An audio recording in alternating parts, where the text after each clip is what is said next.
And worst of all was the barrier.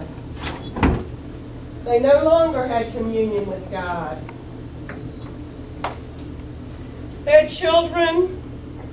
They had grandchildren. Their children had children. And none of them are standing up. Now, God did not give up. God tried. The Trinity kept trying to reach out. And sometimes they were successful, particularly with Abraham, with Isaac, with Jacob, with their descendants. Moses even once saw the back of God. And once a year, a special priest would go to the wall and as a representative of the people, and for one day, one moment, he could get a brief little glimpse around the wall, and he would go back down. There was still some contact with God, but it was very, very limited. But God still loved his people. He still loved. The Trinity still kept thinking how he could restore that communication. What can we do, they wondered. And one day, Dos said, the place where I see the most love is in the families. Sometimes I watch a mother holding her newborn baby. Think back to that moment, those of you who've had that experience. Or holding somebody else's baby. I see them holding that newborn baby, and I feel like there's something there. It's like that old relationship we had with Clay and Soulmate. Sometimes I see a father and a son together, and they actually treat each other a little bit like the same love that we have. So I have an idea. I will go to Earth. I will be a son.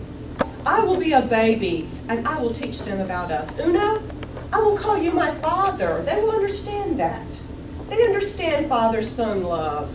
They will understand that you and I love each other. And Trace will bring you into the picture after they get this first step. You'll be the comforter. You'll be the advocate. I'll go. I'll live with them. I'll even die for them to bring them back into communication with us. So that is what happened. Dos became a tiny baby. And he went to Earth and he lived among them. And he grew and he taught them about the Father. This was a new concept, God as Father. That was not how they saw God at all. And the wall began to come down. And as he talked and as he taught them, the people had two groups. Some believed him, some came toward him as he took the wall down, as he taught them about God and how to reach out to God. Some people accepted that message, and others went the other way. Some, but many, came toward him. He offered humans a way to choose the knowledge of good again and resist the knowledge of evil. Many humans were drawn to that message. Others considered what they had to give up, and they rejected his message.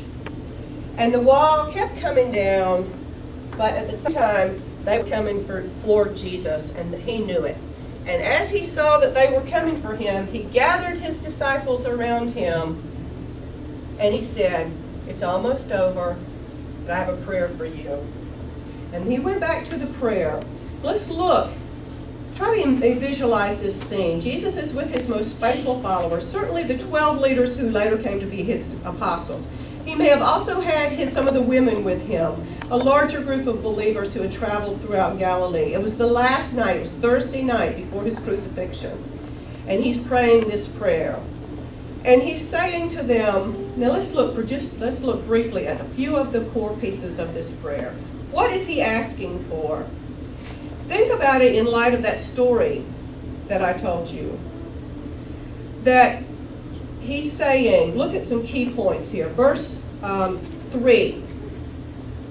I want my people, I want you, and I want you, Jesus is saying, to have eternal life. And what is eternal life in verse 3? This is eternal life, that they may know you, the only true God, and Jesus Christ whom you have sent. What is eternal life? Knowing God, and that starts now. Eternal life, yes, it will be in the future once we've crossed that great divide, but eternal life starts now when we know God.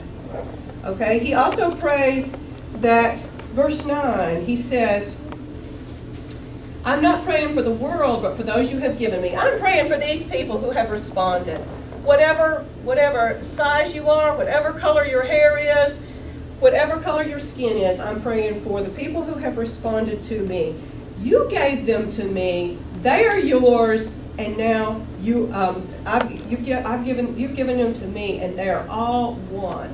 It's the whole. What I want you to see here is the whole idea that we are not separated from God. Just as God, the Trinity, was with each other, he is bringing us back into that communion with him.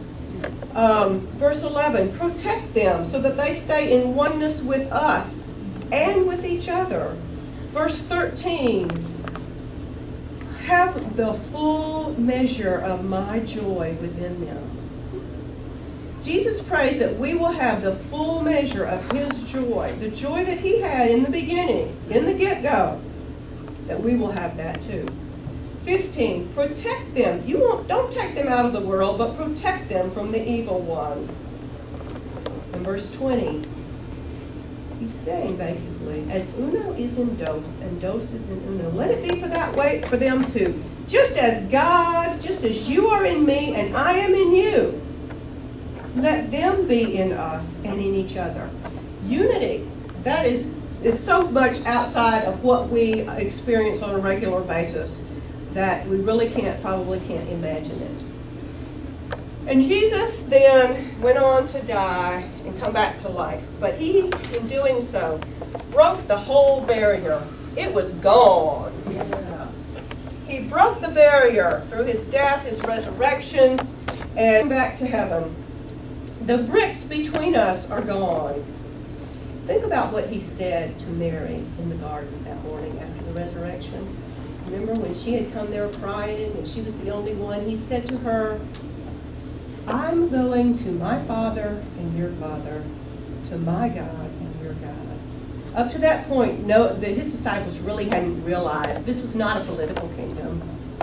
That's why this is not a July 4th sermon. This is not a political thing. This is for anyone in the world who wants to become part of God's family, whatever country they belong to. He says to Mary, I'm going to your Father, my Father, and your Father. Now, he's made the way through this gap. The bricks are gone. It's gone, and we can be part of the oneness with him. Now, what difference does that make? If we live with this experience of being one with God, of being as close to him as the Father and the Son are to each other, think of how this impacts your response to whatever happens. It gives us a base to stand on. When the world hates me, and they will, it can slide right off. It does not need to take root and make me feel inadequate. I'm one with God. When the world, or even a fellow Christian, says something negative about me, instead of feeling like, I'm no good, instead, I can say, I'm one with God. Let me consider what they had to say, but I'm one with God. When the car breaks down, it's something that God and I will tackle together. I'm one with God. When the daughter or the son makes some really bad choices, when there's not enough money coming in, I pray, I listen for God's direction because I'm one with God. Ultimately, this experience is so powerful that it spills across the barrier into the whole world. When these people experience this oneness with God and then walk among these people, the world begins to know what it is like to be one with God.